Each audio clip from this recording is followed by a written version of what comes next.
Apa kabar Bapak, Ibu, Saudara? Perkenalkan, saya Dr. Nancy Susiana ingin mengajak Bapak, Ibu, Saudara untuk berdiskusi tentang pendidikan.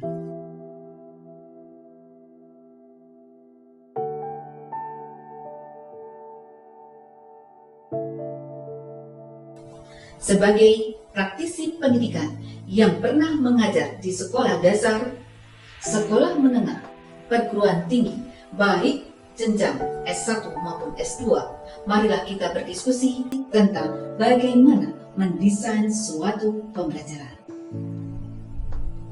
Dengan mempelajari pembuatan pembelajaran atau mendesain suatu pembelajaran, diharapkan Bapak dan Ibu dapat membuat desain pembelajaran yang tepat. Walaupun nantinya ketika Bapak dan Ibu merancang suatu desain pembelajaran tidak tertulis, tetapi setidaknya cara berpikir, cara membuat, cara melakukan di dalam kelas sesuai dengan tahap-tahap pembuatan desain pembelajaran menurut Dick and Carey. Bapak, Ibu, Saudara, mengapa kita menggunakan buku Dick and Carey?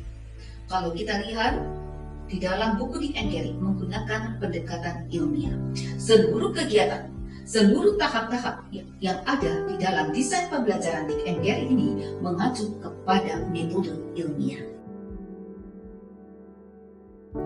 Ketika saya mengajar desain pembelajaran selama kurang lebih 20 tahun, ada satu pertanyaan yang sering saya tanyakan kepada mahasiswa. Mahasiswa yang saya maksud adalah mahasiswa pasca sarjana yang biasanya dia sudah mengajar di sekolah. Ketika ditanya bagaimana caranya membuat suatu desain pembelajaran, banyak guru ataupun mahasiswa yang mengatakan saya akan menyontoh dari desain pembelajaran yang sudah ada.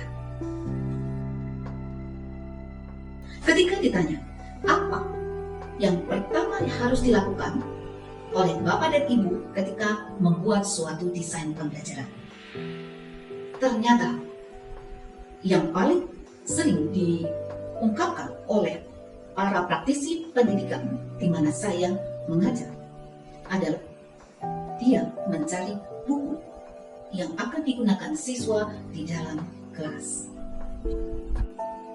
Selain itu, ketika saya bertanya kepada guru-guru yang mengajar di sekolah swasta, khususnya di Jakarta, Depok, Tangerang, ternyata mereka mengatakan bahwa ketika membuat desain pembelajaran, yang dipikirkan terlebih dahulu adalah strategi pembelajaran. Jadi, berdasarkan tanya jawab yang saya lakukan, ada dua hal yang penting di dalam desain pembelajaran menurut guru-guru yang ada di lapangan. Yaitu pertama, menentukan materi yang akan diajarkan. Yang kedua adalah strategi pembelajaran yang akan digunakan.